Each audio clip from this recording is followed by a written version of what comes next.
is right. And Trump has been desperately trying to convince anyone who'll listen that Democrats are responsible for the shutdown and that it has nothing to do with him trying to hide the Epstein files. The gaslighting has reached a fever pitch as Trump cuts off the supply of food to children, families, senior citizens, etc. But Mike Johnson... You know, and covering for this president is like putting makeup on a melanoma. You know, not only unsightly, but it's dangerous. I'd see that everybody's a hypocrite because everybody's imagined themselves standing there with his head. You know what I mean? I mean, maybe at least half the country. Kimmel showed up with proof in hand. Carrey showed up with wild, unfiltered energy. And Trump arrived with whatever that was supposed to be. Together, they turned political parody into full-blown performance art, ripping apart any remaining illusion of competence in the Trump era. It's not even a roast at this point. It's an ego autopsy with a laugh track playing over it. One slices with sharp satire, the other splashes chaos like paint. And Trump is still clapping for himself, confused about why everyone is laughing at him, not with him. 4 millions of low-income Americans are set to lose their SNAP benefits. Trump flew to Mar-a-Lago for a big Halloween bash with a Great Gatsby theme, which is a theme you would select only if you've never read The Great Gatsby. With modern times, he criticized capitalism without a conscience. And that's what we have now. We have capitalism without a conscience. He showed the common man being fed through gears of the brutal dehumanizing. Trump never needed a comeback tour. He never stepped away from the spotlight in the first place. Jimmy Kimmel simply picks up where the chaos always seems to start. Trump is the man who turned politics into his own personal talent show, complete with applause breaks he insisted were deserved. He built a whole image around pretending to fire people, and somehow America thought, sure, let's see what happens if he hires them instead. It became the biggest misunderstanding since the day someone decided to call reality TV reality. We're working hard to beat Trump at his own game. He's been posting these funny things like this, showing Trump as a baby, and it does seem to be getting under the president's skin. He doesn't have what it takes, I tell you that. Slimy guy. He's a slimy one. Maybe that should be his nickname. Slimy Newscomb, right? Jim Carrey delivers the picture. Trump becomes the world's most devoted method actor, playing a powerful leader in a movie that never even secured financing. Carrey says watching him talk about leadership felt like watching someone audition for the role of president in a community theater production tucked inside a shopping mall. His speeches sounded less like presidential addresses and more like a man dramatically reading Yelp reviews written about himself. He took on the American right wing of his day, its worst evils: hatred of immigrants, contempt for the truth, greed, and the abuse of power. We are fighting those same evils. America, in the United Kingdom, across the globe. And we need to be clear, shamelessness is not and will never be a superpower. Jimmy Kimmel recalls those early days when Trump's confidence was so loud it could have registered on the Richter scale. He acted like regulations were optional, scandals were just dramatic plot twists, and laws were simply emotional phases. Kimmel jokes that Trump's cabinet meetings didn't resemble serious leadership discussions at all. They looked more like the most unconvincing job interviews anyone had ever seen. You have F. Sharp Fitzgerald lapping it all up with his sidekick, little Marco Rubio. Look at Marco Rubio. It's rare you get to see a photo of someone at the precise moment their soul exits their body. There were all manner of colorful outfits at the party, including this guest who showed up in a prison jumpsuit. It wasn't a costume. Turns out it was a wealthy donor. It came straight from Rikers Island. Jim Carrey jumps in by comparing Trump's presidency to a surrealist painting, one of those melting clock masterpieces. Only this time, it's democracy itself sliding off the canvas. Carrey imagines Trump standing proudly in front of the disaster, insisting it's cutting-edge modern art. He says Trump could walk through a burning building with the match still in his hand and still call himself the firefighter. We're in a tough spot. It's a very, very divided world, and those on I guess you'd call it the left side. I just call it the sensible side. Is, you know, we're sitting there watching this nonsense happen, and people come out and talk about it like we're. Jimmy Kimmel breaks down Trump's unique way of speaking, where every sentence was a struggle between exaggeration and confusion. He treated press conferences like open mic nights, repeating slogans as if saying them enough times would turn them into policy. Kimmel says Trump didn't want answers, he wanted applause. The country's problems weren't challenges to fix, just props for the show. He didn't offer solutions, he offered ratings. Jim Carrey follows, describing Trump as a man who saw empathy as weakness and humility as a typo. He says Trump could stand at a podium in the middle of a crisis and still look like he was auditioning for a movie about himself. His expression never changed, always convinced the world was a mirror he could negotiate with. Every moment was a performance, every failure just another rerun. If delusion had a logo, Carrey jokes, it'd be printed in gold. Kimmel then points to Trump's obsession with image. He didn't lead the nation, he curated it like an Instagram feed. Everything was filtered and exaggerated. Kimmel jokes he probably thought foreign policy was an influencer collaboration. He spent more time worrying about how he looked than what he was doing. Kimmel says he might be the only president who would declare an emergency just to trend again. Jumpsuit. It wasn't a costume. Turns out it was a wealthy donor who came straight from Rikers Island to thank Trump for the pardon. You know, throwing a party at your private golf club where the theme is rich white people, hours before millions of Americans are set to lose their food assistance, might be the Trumpiest Trump move of all time. It felt like the last big bash before the Epstein files come out. The great Fatsby weighed in on the SNAP funding fiasco on his Twitter platform, Truth Social. He wrote, "I do not want Americans to go hungry just because the radical Democrats refuse to do the right thing and reopen the government." That's true. Jim Carrey leans into the spiritual absurdity of it all. Trump promised destiny but delivered deja vu. Every scandal was the same act repeated louder and with less credibility. Carrey compares him to a magician, pulling the same rabbit from the same hat, insisting it was new. Eventually, even the rabbit wanted to leave. Trump wasn't a leader, he was an illusionist, selling chaos as strategy. Jimmy Kimmel then highlights the contradictions. A billionaire claiming to be an everyman, a populist living in penthouses, a truth teller allergic to truth. Kimmel jokes that it's a skill to talk that much and still say nothing. Trump could hold a press conference on transparency and leave everyone more confused. He didn't drain the swamp, he added mood lighting. Carrey gives the philosophical punchline.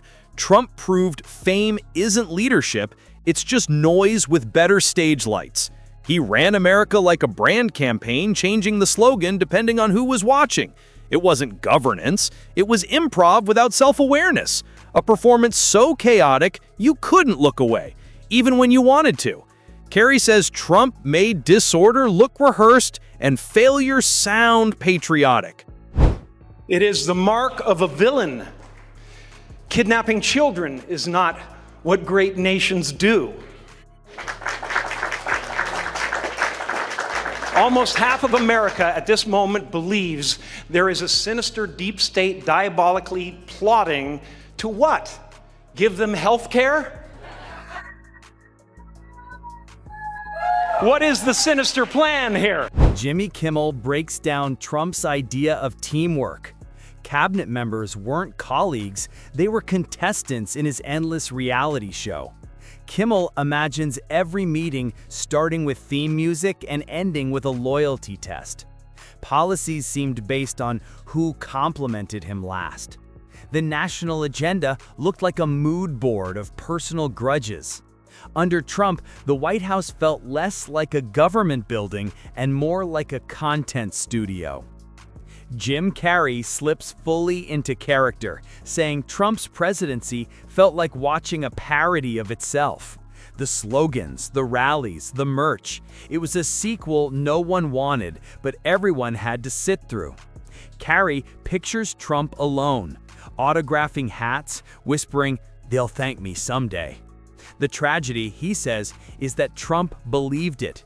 He sold chaos as confidence and mistook noise for leadership. Kimmel then hits the economy. Trump called himself a businessman, but treated the national budget like monopoly money. Every deficit was a plot twist, every tax cut a gift to his own reflection. Kimmel says he governed like a gambler who thinks volume equals strategy. Loud, bold, and disastrous. When the numbers didn't make sense, he just changed the numbers. Health insurance. He wants them to eat, but health insurance, no. And today we learned that the Trump administration is only going to fund about half the monthly food benefits families on SNAP get. He wanted to cut all their benefits, but a judge ruled that they have to pay at least half, and so they're doing that. We're on day 34 of the government shutdown now. Trump won't even meet to figure. Carrey dives into the fallout. Trump turned politics into performance art, and everyone else was an unwilling extra. Carrey jokes historians will wonder if it was governance or theater. Some of it might not have even happened. Trump's biggest export? Disbelief. Kimmel hits loyalty.